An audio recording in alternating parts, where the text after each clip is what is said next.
அந்தரங்கமாக பேசிய விஷயங்கள் எல்லாமே ஆடியோக்களாக வெளியே வரும் பொழுது அது மிகப்பெரிய குற்றம். ஆனால் இங்கே தமிழர் கட்சி இந்த குற்றச்சாட்டை வச்சிருக்கு. எல்லா கட்சியும் நாம் தமிழர் கட்சி பலருக்கும் நடந்திருக்கு. அப்போ ஒரு பெரிய இயக்கத்துக்கே அது நடக்குதுன்னா அந்த இயக்கத்தை முடக்கிற வேலைலாம் அது ஒரு பார்ட்டு. அப்போ இது எல்லாமே குற்ற செயல்கள், தெரிந்தே நடக்கிற குற்றம். ஆனால் அது ரொம்ப சாதாரணமாக சமூக வலைதளங்களில் பரப்பப்பட்டு அதன் மேலே தான் விவாதம் போதை தவிர இந்த நடவடிக்கை மேலே விவாதம் போல. பாருக்கு போயிட்டு வெளியில் வர பெண்களை துரத்தி படம் பிடிச்சி அவர்களை பற்றி ஒரு கொச்சையாக விவரித்து போடுவதுன்றது என்ன ஜெர்னலிசம்? அப்போ இது தவறான இதுன்றது யாரும் சொல்ல மாட்டேங்கிறாங்க. இதில் போய் பெரிய சேனல்களும் மாட்டிக்குது. ஏன்னா அவங்க டிஆர்பி வரணும் அதுன்னு. ஏன்னா தகுதி இல்லாத ஆட்கள் அங்கே உட்காந்துரும். இன்றைக்கும் கற்பழிப்புன்னு போடுறாங்க பார்த்தீங்களா? ஸ்டாலினை சட்டசபையில் தூக்கிட்டு வெளியில் கொண்டு வந்து போட்டாங்களா? அதே ஸ்டாலின் ஜெயிச்சோன்னே அப்போ இருந்த எல்லா அதிகாரிகளும் பொக்கையோட போய் நின்றாங்களா? நாளைக்கு எடப்பாடி பழனிசாமி ஜெயிக்கிறாருன்னா இதே ஆட்கள் அப்படியே பொக்கையோட போய் அங்கே நிற்பாங்க. அதிகாரிகள் எப்போவுமே அப்படி தான். ஏன்னா அவங்க 60 வருஷம் எந்த ஆட்சி போனாலும் அவங்க அதிகாரிகள் தான். கடந்த ஆட்சியில் தான் அது ஆரம்பிச்சது ஆதரவு ஊடகங்கள். அது கொஞ்சம் அப்படியே இருந்தது. இந்த ஆட்சியில் பெரிய நோயாக பட்டு போச்சு. சீமானை டிஃபேம் பண்ணுறேன்னு பிரபல சேனல்கள்லேயே உட்காந்துட்டு பண்ணிக்கிட்டு இருக்காங்க. அவர் சுட்டது உண்மையான துப்பாக்கியா, ஆமைக்கறி சாப்பிட்டு, இதெல்லாம் நாட்டுக்கு தேவையா? எத்தனை நாள் அவர் இலங்கை போனார், இதெல்லாம் நாட்டுக்கு தேவையா? நாட்டில் விவாதிக்க வேண்டிய விஷயம் என்ன? ஒரு கனிம வள கொள்ளையை கொண்டு வந்தவரை கொலை பண்ணியிருக்காங்க. அது விவாதக்குரிய பொருள். டங்ஸ்டன் மேட்ரு, அண்ணா யூனிவர்சிட்டி, பல விஷயங்கள் விவாதத்துக்குரிய பொருள். அதெல்லாம் விட்டுருவாங்க. தமிழ் நேயர்கள் அனைவருக்கும் வணக்கம். இன்றைய சிறப்பு நேர்காணலில் நம்முடன் இருந்திருக்கிறார் பத்திரிகையாளர் அப்துல் முத்தலீப் அவர்கள். வணக்கம் சார். வணக்கம் சார். அண்ணா பல்கலைக்கழக மாணவி விவகாரம் தொடர்ந்து ஏதாவது ஒரு செய்தி வந்துட்டு தான் இருக்குது. இப்போ அந்த பத்திரிகையாளர்களுடைய இந்த செல்போனை வாங்கி இந்த விசாரணை செய்த விஷயம் பேசப்படுது. இப்போ பார்த்தீங்க அப்படின்னா அந்த சைபர் கிரைமில் இருக்கக்கூடிய டிஜிபி ராகவேந்திர ரவி அவரே இந்த வழக்கில் நான் விலகிக்கிறேன் அப்படின்னு சொல்லி விலகியிருக்கிறாரு. ஸோ என்ன பிரச்சனை, என்ன நெருக்கடி அதில் கொடுக்கப்பட்டிருக்கு சார் அவருக்கு? நீங்கள் பத்திரிகையாளர்கள் செல்ஃபோனை வாங்குறதுன்றது ஒரு, அதாவது டவுன்லோடு பண்ணாங்க, எஃப்ஐஆரை டவுன்லோட் பண்ணது இவங்க தான் இருக்கும். நீங்கள் ஒரு 3/4 மணி நேரம் அந்த டெக்னிக்கல் ஃபால்ட் இருந்தனால இதுன்னு. பொதுவாக பத்திரிகையாளர்களுடைய வேலை ஒரு குற்ற சம்பவத்தில் நேரடியாகவே சம்மந்தப்பட்ட ஐஎஸ்ஸு இல்லை எஸ்பிசிஐடி இந்த மாதிரி இருக்குன்ட்டு சார், அப்புறம் சம்மந்தப்பட்ட ஐஓடியை சார் எஃப்ஐஆர் காப்பி அனுப்ப முடியுமானா அனுப்பிச்சிருவாங்க. அது ரொம்ப இயல்பாக நடக்கும். அதை வச்சு தான் பல்வேறு பிரிவுகளின் கீழ்லாம் போட முடியாமல் 4 பிரிவின் கீழ் 5 பிரிவுகள் போடுவாங்க. எஃப்ஐஆரை படிச்சுக்கிட்டு அதை பற்றி சேனலில் இருக்கிறவங்க அந்த எஃப்ஐஆரில் உள்ள விஷயங்களை கரெக்டாக பேசுவாங்க. அப்போ எஃப்ஐஆரில் இந்த மாதிரி நுணுக்கமான விஷயங்கள், ரொம்ப சென்சிட்டிவான இந்த பாலியல் பலாத்காரம், குழந்தைகள் சம்மந்தப்பட்டதெல்லாம் உச்சநீதிமன்ற உத்தரவே இருக்குது. அது பத்திரிகையாளர்களுக்கும் தெரியும். இப்போ புதுசாக வந்தவர்கள் சில பேர் எனக்கு என்னென்னு போடுறது, சமூக ஊடகங்கள் யூடியூப்பில் வர்றவங்க எனக்கு என்னென்னு போடுறது, சில மூத்த பத்திரிகையாளர்கள் ரொம்ப வருஷமாக நான் இருக்கிறேன், நான் தான் கிரைம் புலின்னு சொல்லிக்கிறேன்னா கூட பேர்லாம் போடுறதெல்லாம் நம்ம பார்க்குறோம். அப்போ இதுக்கான பயிற்சின்றது தொடர்ச்சியாக செய்யப்பட வேண்டியிருக்கு. என்னுடைய கோரிக்கை, காவல்துறையே பத்திரிகையாளர்களுக்கான சமூக ஊடகங்களில் இருக்கிறவர்களுக்கான வெறுமனே இவங்க எப்படி பார்க்குறாங்கன்னா கமிஷன் ஆஃபீஸுக்கு வர ஒரு 10 பேர் தான் பத்திரிகையாளர் நினைக்கிறாங்க. சமூக ஊடகங்களில் இருக்கிற எல்லாருக்குமான ஒரு பயிற்சி பெற்ற ஒரு 2 நாள் கூட நடத்தலாம். குற்றச்செயல்களில் எப்படி அணுகிறது, இவங்களை அந்த ஜூனையில் 18 வயசு கீழே குழந்தைகள் பேர் அடையாளப்படுத்துறது, இதெல்லாம் என்ன பண்ணணும், செய்தி எப்படி போடணும், அந்த பெண்கள் சம்மந்தப்பட்ட விஷயங்கள் என்ன என்ன போலீஸே அடையாளப்படுத்துது. நேற்று பார்த்தீங்கன்னா அந்த கார் சேஸ் மேட்டரில் அதை பற்றி பேரும் இதுவும் வருது. அவங்க வெளியிட்ட அறிக்கையிலே அவர் அந்த பேர் இருக்கு.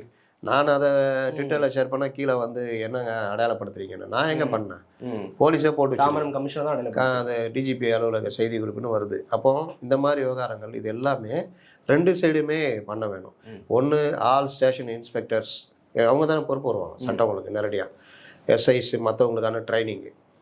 இன்னொன்று பத்திரிகையாளர்களுக்கு ஆனால் ஒரு பயிற்சி முகாம் நடத்தி இந்த விஷயங்கள்லாம் பண்ணணும். சைபர் கிரைம் லேட்டஸ்ட்டாக சைபர் குற்றங்கள் அதிகம் வருது, அதில் இவங்களுக்கான என்ன விழிப்புணர்வு, இந்த மாதிரி விஷயங்களும் நடத்தணும். இப்போ மேட்டருக்கு வர்றேன். இந்த மாதிரி வரும்பொழுது இந்த எஃப்ஐஆரை டவுன்லோடு பண்ணுறதுன்றது சாதாரணமாக நடக்கும். சில எஃப்ஐஆர் லாக் பண்ணி வச்சுருப்பாங்க, மற்ற எஃப்ஐஆர்லாம் அவங்க ஃபோன் நம்பர் போட்டு தான் டவுன்லோட் பண்ணுவாங்க. அந்த மாதிரி அந்த மாணவி இது வந்தோடனே ஓப்பனில் இருக்க டவுன்லோட் பண்ணியிருக்காங்க. அவங்க அதில் குற்றம்னு சொல்ல முடியாது. ஏன்னா ஓப்பனில் இருக்கும்போது இப்போ டவுன்லோட் பண்ணுறது பத்திரிகையாளர் பண்ணி தானே. அதை அவங்க அந்த சம்மந்தப்பட்டவங்க பேரோ இல்லை அந்த சம்பவத்தையோ எதையாவது அடையாளப்படுத்தினா அது தவறு. அந்த எஃப்ஐஆரை காட்டினா தவறு. புரியுதா? ஆனால் இங்கே யாரோ டவுன்லோட் பண்ணியிருக்காங்க. நீங்கள் பத்திரிகையாளர்கள் தான் இவங்க 14 பேர் டவுன்லோட் பண்ணியிருக்காங்க அப்படின்னு சொல்கிறாங்க. அதில் காவல்துறை ஆட்களும் இருக்கிறாங்க. இதில் நீங்கள் பார்த்தீங்கன்னா இந்த ஷேர் பண்ணுறதுன்னு பார்த்தீங்கன்னா அது எல்லா Groups ல மட்டத்துலேயும் போய் பெரிய அளவில் ஷேர் ஆயிருக்குது.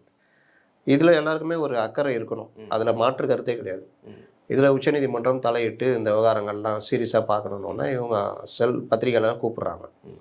விசாரணை எப்படி இருக்கணும்னா, நீங்கள் எந்த நோக்கத்துக்கு பண்ணீங்க, யாருக்காவது ஷேர் பண்ணீங்களா, இதை பொதுவெளியில் வெளியிட்டீங்களா, உங்களுக்கு தெரியுமா இதை பொதுவெளியில் வெளியிடக்கூடாதுன்னு, என்ன நோக்கத்துக்கு பண்ணீங்கன்னா அதுக்கு அவங்க பதில் சொல்ல போகிறாங்க. அதை எடுத்துக்கிட்டு அவ்வளோதான், அந்த விசாரணை தானே. ஆனால் உங்களுக்கு எத்தனை பொண்டாட்டி, அசையும் சொத்து அசையா சொத்து எத்தனை இருக்குது, இந்த மாதிரிலாம் கேள்வி. இது பத்திரிகையாளருக்கு 5 பொண்டாட்டி எஃப்ஐஆர் வச்சு பணம் சம்பாதிப்பாங்கன்னு நினைக்கிறாங்களா போலீஸ்? அப்படிலாம் இல்லை. அப்போ இதுக்கு அந்த இது என்னமோ தெரில கேட்டிருக்காங்க. இந்த இதெல்லாம் வந்து வெளியில் வந்து பத்திரிகையாளர் விசாரணை போனவங்களாம் சொல்லியிருக்காங்க இந்த மாதிரிலாம் விஷயமே. எல்லாத்துக்கும் மேலே செல்ஃபோனை வாங்கினதுன்றது இப்போ சமீப காலமாக நீங்கள் போலீஸில் இந்த பிடிபடுறவங்க ஏதாவது கைது செய்யப்படக்கூடிய செல்ஃபோன் பறிமுதல் செய்யப்படுகிறது. பறிமுதல் பண்ணுங்க, அவங்க அப்புறம் கோர்ட்டில் போட்டு வாங்கிக்க போகிறாங்க.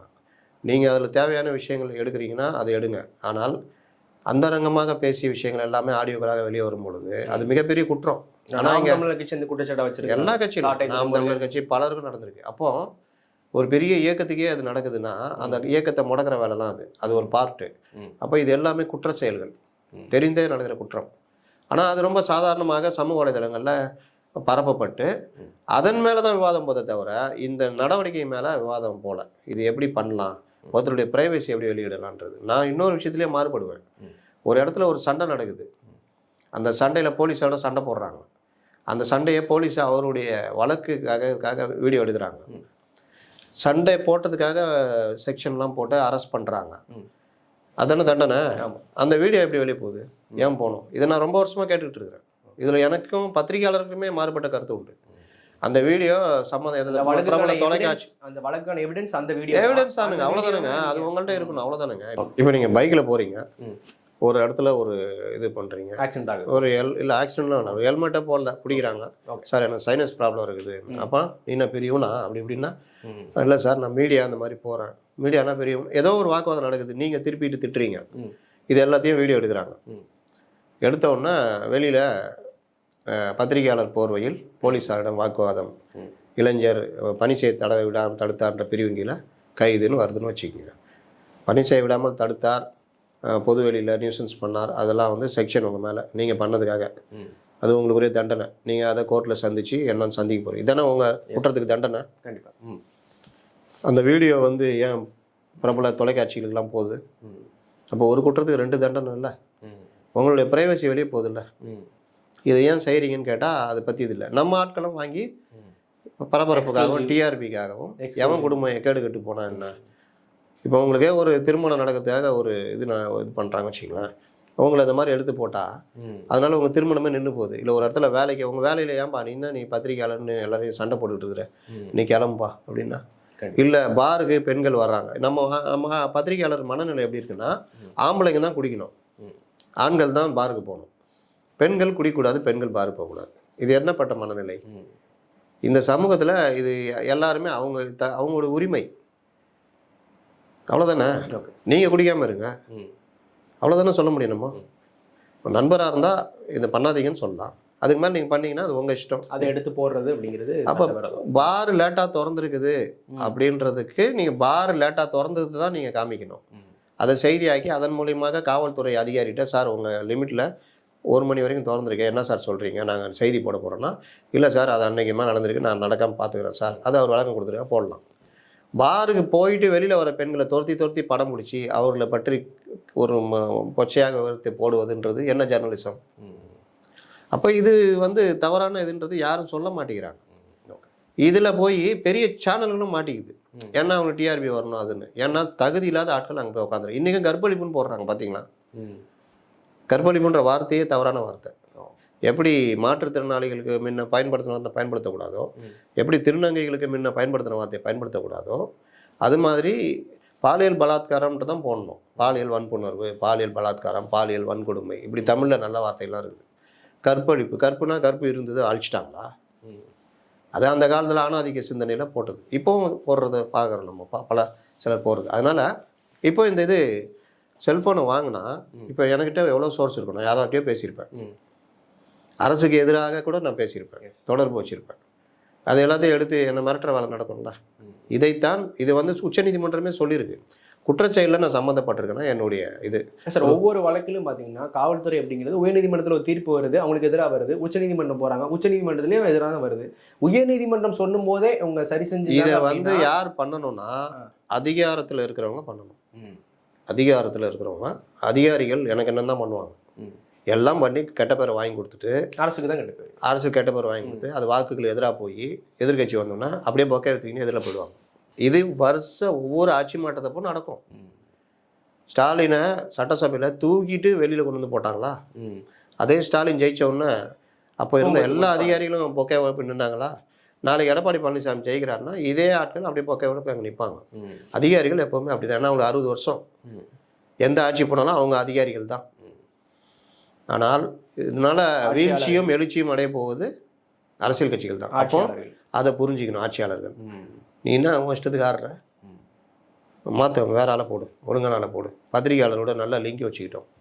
இப்படி தான் இருக்கணும். பொதுமக்களுக்கு தொல்லை கொடுக்காம கெட்ட பேர் வராமல் பார்த்துக்கோ, பிரச்சனை வராமல் பார்த்துக்கோ. ஒன்றால் எனக்கு பிரச்சனை வரணுமா? பிரச்சனை வரக்கூடாது தான் உனக்கு போட்டிருக்கோம். எப்படி? அப்போ இதை யார் கண்காணிப்பா? அதுக்கு ஏற்ற கரெக்டான உளவுத்துறை ரிப்போர்ட்டு, பேப்பர் மூலிமா இது பத்திரிகையாளரோட தொடர்பு, மற்ற கட்சிக்காரர்களை சில பேர் சொல்லுவாங்க, இது மாதிரி விஷயங்கள். இது எதுவுமே இல்லைன்னா சிக்கல் வரும். ஜெயலலிதாலேருந்து கலைஞர்லேருந்து எம்ஜிஆர்லேருந்து எல்லாம் பண்ணியிருக்காங்க, அதே மீறியும் நடந்திருக்கு. அப்போது இப்போ இருக்கிறவங்களும் இந்த மாதிரி விஷயங்களில் நடவடிக்கை எடுத்தாங்கன்னா இது சுப்ரீம் கோர்ட்டு கண்டிக்கிறதுலாம் நடக்காது. ஏன்னா இந்த எஃப்ஐஆர் லீக்கான விஷயத்துக்கு கூட உயர்நீதிமன்றம் 25 லட்ச ரூபா கொடுக்கணும் அப்படின்னு சொல்கிறாங்க. இவங்க திரும்ப உச்சநீதிமன்றம் போவாங்க, உச்சநீதிமன்றமும் அதிகாரிகள் கிட்ட இருந்து வசூலிச்சு கொடுங்க அப்படிங்கிற தீர்ப்பு சொல்லிட்டாங்க. ஸோ ஒவ்வொரு முறையும் உச்சநீதிமன்றம் போய் ஏதோ ஒரு விஷயத்துக்கு தான் இது வந்து தவறான விஷயம். இதில் டக்குன்னு விழிச்சுக்கிட்டு இது பண்ணணும். அது பண்ணாதனால தான் திரும்ப திரும்ப நீதிமன்றங்கள் தலையிடுற மாதிரி ஆகும். சார் சம்மந்தப்பட்டவங்களோட அனுமதி இல்லாமல் ஒரு வீடியோவை நீங்கள் வெளியிடக்கூடாது அப்படின்னு சொல்லியிருந்தீங்க. இப்போ சமீபத்தில் அந்த ஈசிஆர் அந்த சேசிங் நம்ம பார்த்துருப்பீங்க, கார் சேசிங், பெண்களை வந்து துரத்துறதுல அதில் பார்த்தீங்கன்னா அந்த கால திமுக கொடி இருந்துச்சு.